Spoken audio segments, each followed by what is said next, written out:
Welcome to Crown Vic Diaries.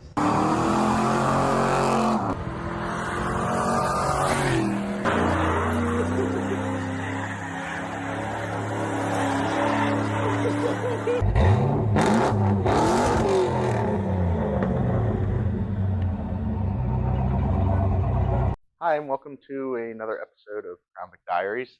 Today, I am at my friend Thain's house, helping me out with a few things for Steve's car, and I'm helping him out actually with this car, this Mark VII, which we can delve into in another video.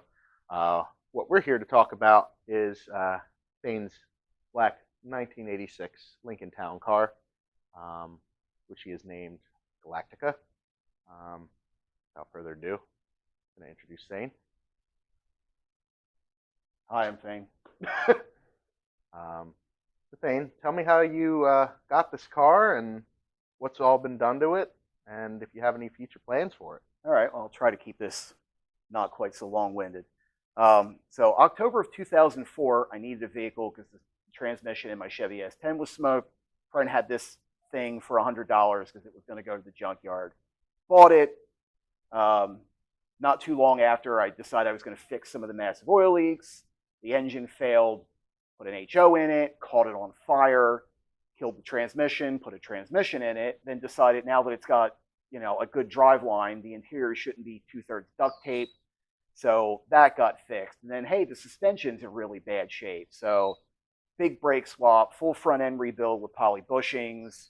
The steering box, it's a 2000 CVPI one, came out of a low mileage wreck. The rear was noisy, and the rear, it's a tow package car, so it had 11-inch drum brakes. They were shot. The parts were hard to get.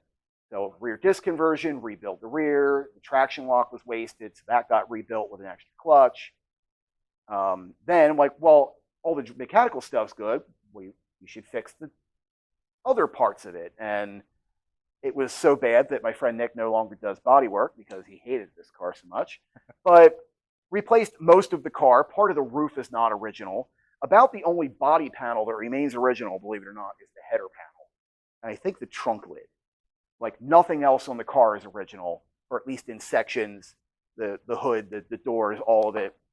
Some of it had been replaced multiple times. Won't get into that. But as it sits now, it's a 5-liter HO with ported E7 heads, comp cams XE258, Scorpion roller rockers, and a TMOS ported Explorer lower. The upper is stock. It's not ported. Pop the hood. 65 millimeter throttle body, and John tuned it, so if it runs screwed up, it's his fault. Actually, it runs very well. I can't complain. I think the last time that we had it on a dyno, it was 210 horsepower. I was going to say 220, 218, somewhere in that range. It was in the low 200s, but it was at the time it was more than my car, so I had to fix that. Like by 2 horsepower or something. It wasn't a significant difference, but looks stock-ish, all the stock accessory stuff. Police car radiator, 90 town car, overflow, air conditioning, it's 134 because, R12 is just too ridiculous to deal with. The sub is out of it right now, so. But the nice thing is that it appears like it could have came from the factory as it is. It's stock-ish. I mean, this is a plate off of a 86 Mustang because it's the one that doesn't sit on there backwards and looks stupid. It can sit either way and not read upside down. Yeah, so that's an airbox off of I think a 2000 or so Crown Vic. I don't even remember at this point. It's been too long. But it's just off of some later Panther. There's nothing, there's nothing special about it. But there's a range of parts from various other vehicles. Pretty much everything on this car is from some production Ford car, mostly because I didn't want to get into a situation where I had some nonsense part I couldn't get. I mean, it's got a stock alternator off of a later Mustang. The AC compressor is original. The I don't know what the belts fit, but they're just belts. You know, the fan, it's still got a fan clutch in it, you know. Yeah, that's one thing that I didn't stick with. I did go electric fans, but I know you have your reasons as to why. I had one fail, and I put this on it, and after I almost cut my finger off with it, you'd think I would be somewhat opposed to mechanical fans, but Yeah, you gotta avoid the caution fan. yeah, when it says caution, don't hit it while the engine's running because your motor mounts are bad, because, you know, it'll screw your finger up. It really hurt. That wasn't a fun day. It'll ruin your day, as a friend would say. Mm-hmm. But yeah, I always like this car, and really like how it turned out. You have any future plans to do with it? I'd like to get that quarter panel over there that got damaged after it was fixed again, and the front door and front fender somebody backed into. I'd like to get those repainted. John actually helped me. He actually found these for me in the junkyard and helped me hang them. So apparently, when you have your car and the frame is damaged a little bit over here from rot, and you have it welded while it's on jack stands, it will tweak the A-pillar so the door doesn't line up. What you need is somebody that has a '96 Dodge van to back into it and cave in your door and your fender, and it will fix the frame bend so that your door and your fender line up perfectly. So, you know, handy little trick. Really nice. You just have to replace your door and fender again, but, you know, Luckily, handy trick just in case you ever need to do that. Luckily, I found one in a junkyard in the right color. I've even got a spare hood out of it. It's up there on the wall. I don't know if I could ever get it down, but it's up there. So let's talk about the interior a little bit. Do we have to? Yeah. I mean, it's pretty but, nice. I mean, even in it, as it's currently apart. It's slightly apart right now. The interior is out of an '83 Lincoln Mark VI Signature, which you can see by the badge on the dash there. The seats, the door panels, all of that is from that. The steering wheel and this are actually original. Well, the column is original to the car. This is out of some junkyard car, and it's starting to, you know, the leather's starting to fail. But I mean, the carpet's just nice plush shag. Very soft. Yeah, it's very soft. It's nice. It's dirty. I've got some things apart, so there's junk on the floor, but it does clean up okay. But yeah, so that's what you get here. I'm probably going to be changing that stereo back to a stock one. I have one that I've modified for an aux input and a Bluetooth, and I have some plans to modify it so it'll have RCA outputs for the front, rear, and a non-fade for the sub. So it'll be a stock 1986 radio that will run aftermarket amps. I'm kind of in the process of working on that because I just hate the way that thing looks. In one of our first videos, I actually mentioned somebody who does modify the factory radios for an aux input. This is the guy. He has his own YouTube channel, Gadget73. So I'll link that channel probably somewhere here above me. Let's have a hear what it sounds like. Alrighty. Oh.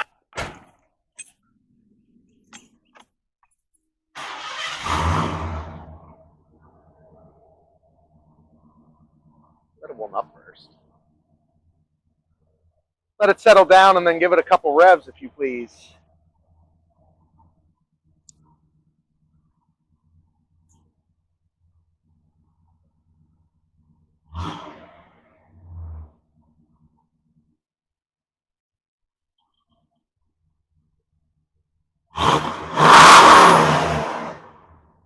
Ah, beautiful. I love it.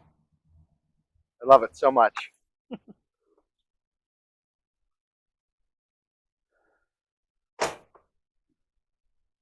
Such a nice car. I think what those mufflers are, I think they're Dynamax Super Turbos. Or they're generic turbo mufflers. They're not, it's nothing Nothing special or breaking the bank. What's the rest of the exhaust setup? Mark VII H pipe with cats.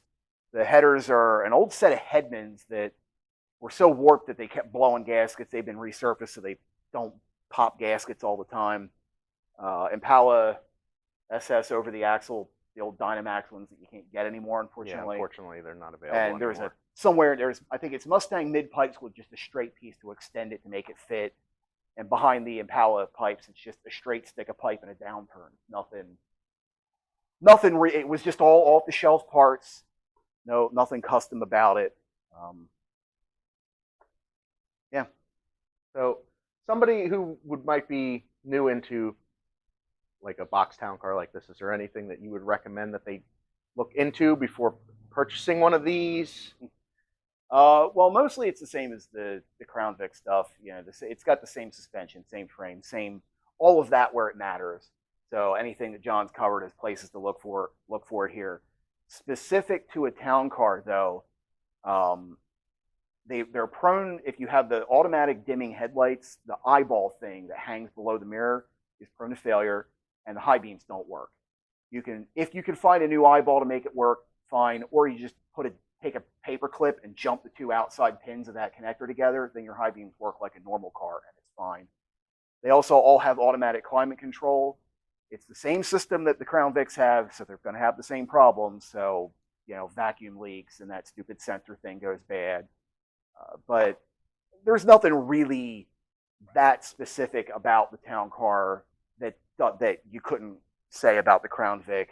Just the parts are different. You know, the sheet metal's all different, the trim, the blah, blah, blah. And it's might be slightly more difficult to get because they made less of these. But all the suspension parts will interchange. I mean, this has a station wagon front bar and a CVPI rear sway bar. The front shocks are off of a Crown Vic police car. It was like a 95 Crown Vic police car. Yeah, they didn't really change the suspension much between 79 to 02. No. At least in the front. The rear. The rear's different after 98. But I mean, this has you could put a later rear in it to do rear disc brakes, or this one's got the factory rear because I didn't feel like changing the rear gears. It's got 355, so like whatever. Being lazy and cheap. Is there anything that you would have done different? I probably wouldn't have used this car because it had a lot of rust problems. If I'm just being perfectly brutally honest, it's real damn expensive to remove rust from a car. It's cheaper to buy a car that's not rusty and start with that than to take a car that's rusty and try and fix it, because it just ends in tears. Yeah, this is it. And an empty and wallet. an empty wallet. It's expensive,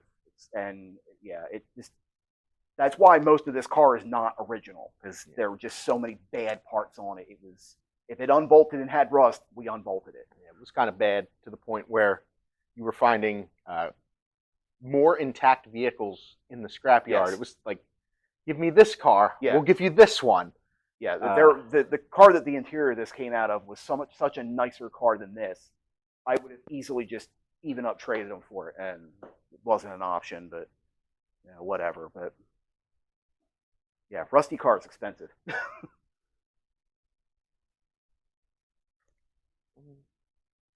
Anything else you want? Oh, hood shocks. These things are miserable, and a lot of them are bad. They have two different ones for steel hoods and aluminum hoods. The aluminum ones seem to fail all the time. So if you put the steel ones on, they hold up, but it requires a lot of effort to shut the hood. So just be aware of that. Yeah, you want to definitely be careful. You don't want to bend the hood. Yeah, and because they're aluminum, the later ones are aluminum, and they are, you know, you can see this is a little on the floppy side. Well, thank you, Thain. It was nice to talk to you and introduce you to the channel and introduce Galactica because this has a very, very, very long history with the Panther community. So yeah, but thank you very much for having me for all that. Yeah, always. And thank you for helping me with that stupid thing. Yeah, not a problem. A little bit of transmission work today. This is what year is this? 91. A 91 Lincoln Mark VII. Basically a Mustang that ate too much cake. That's accurate. Air suspension, anti-lock brakes with a hydraulic or electronic hydro boost set. Yeah, the Thain brake Mark system. I. Yeah, so it's German. So yes, when it works, it's great. And when it doesn't, it's overcomplicated, very junk very and expensive. expensive. but yeah, needed to rob Peter to pay Paul today. Needed a valve body to send back to the guy that we deal with. His name is Dan, Silverfox Valve Bodies, if you're familiar. He is excellent, very good guy, very helpful, very professional, stands behind his products. 100%, if you're looking for an AOD valve body or even a full AOD build, I would definitely recommend that you look into Silverfox Transmissions. He is the guy, but he is also one man. So understand that building that stuff is going to take time. But long story short, we pulled the valve body out, send that out to have that recalibrated for Steve's car because his car's having some shifting problems. So in an effort to avoid disabling that vehicle for a prolonged period of time, I knew that Thain had another Mark VII, which had unfortunately been wrecked, but been sitting around with good parts. So from the valve body from the original transmission of Steve's car, Phoenix, took that apart and stole some parts out of that to complete a valve body that was originally installed improperly with a shift kit. Put that valve body in this one, which now it has all 4 gears, and you said it had a problem with the forward clutch had a slow disengage, so you'd have this really awful 3/4 upshift, and it fixed that. We found that the little check ball, one of the check balls, the orange one, was jammed up through the separator plate. I don't know for sure, but I suspect that was the problem. I don't know, but that was an obvious something looks wrong there. But now this valve body works great. So it's got 4 gears and it engages overdrive without feeling like it's about ready to die, which is fantastic. And it has reverse. That's a plus. Well, it had reverse before. Yeah. But it was a little weird to get in and out. But yeah, took the valve body out of that and just kind of stuck it in there just so he has a full core for. Yeah, I just wanted all the parts together so I didn't lose them. So yeah, I got to play Spelunker because that car had been sitting for 5 years, and you know there was a snake skin and a whole bunch of like nesting things, which we actually I think we found the snake after. We have a little video of that, so we can put that up as a short or something. Just something stupid, but like it was a big ass snake. You live near the water, and then I have woods behind the house. Yeah.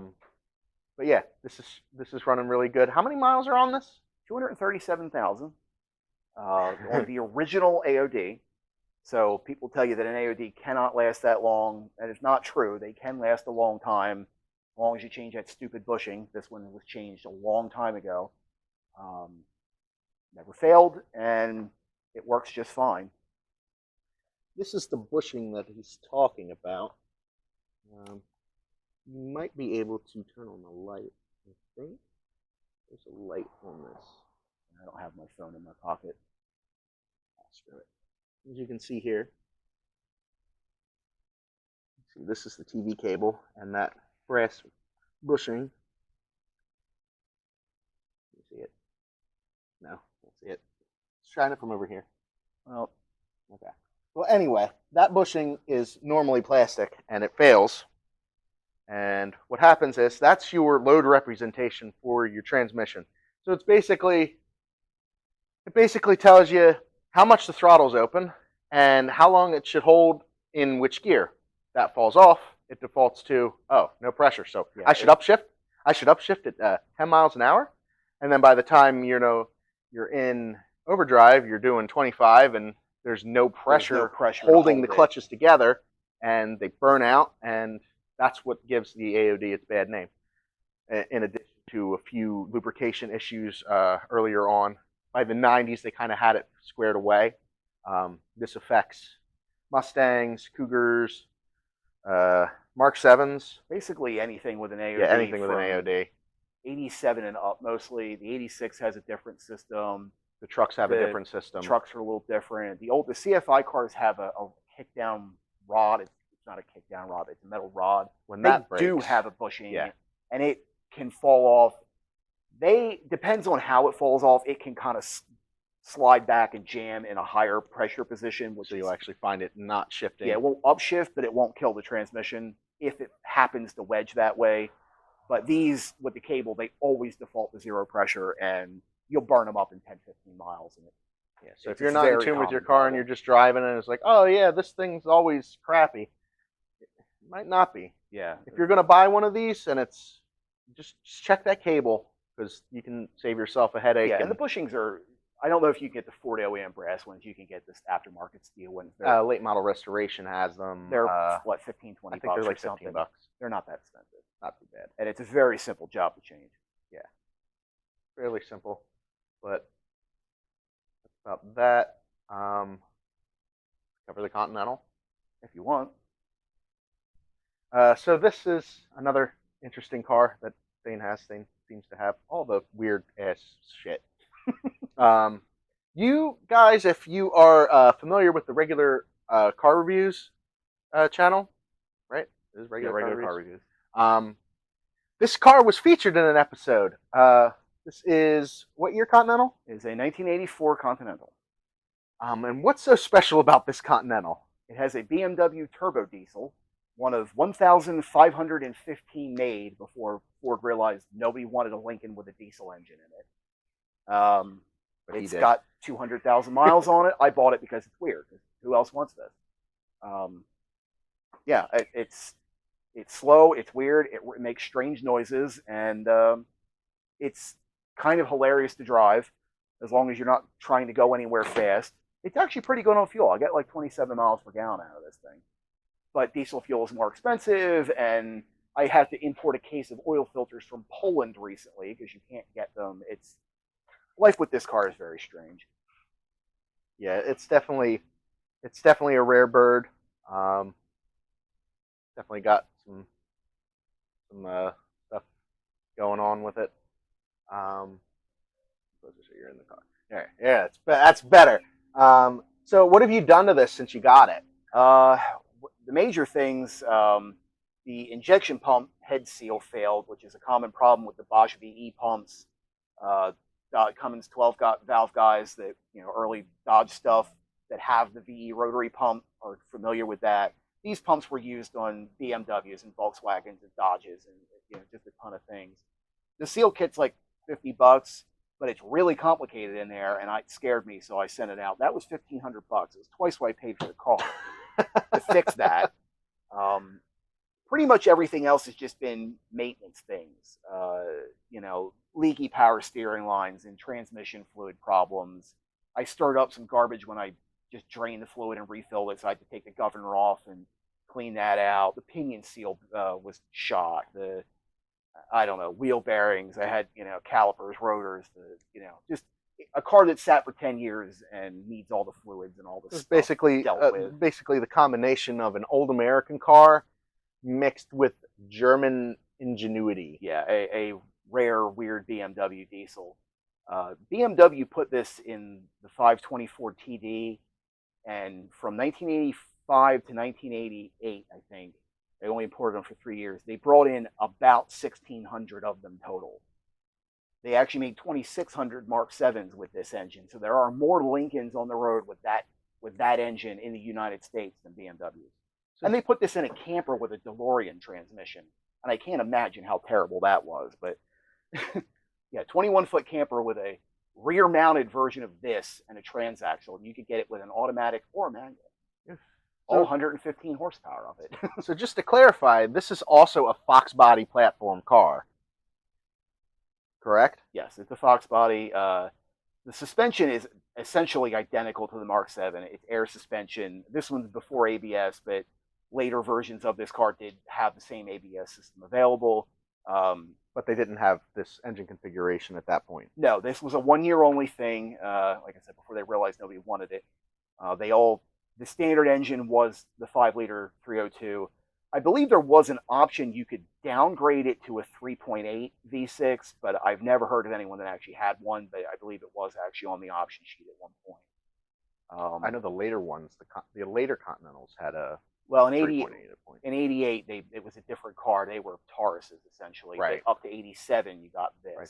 They went front wheel drive, and then Yeah. they That's like a totally then they different delved car. separately, and they dropped the 32 valve 4.6 in a rocket ship of a car with a front wheel drive Yeah, 4 valve it's a whole. 4.6. It's a very Ridiculous. different thing.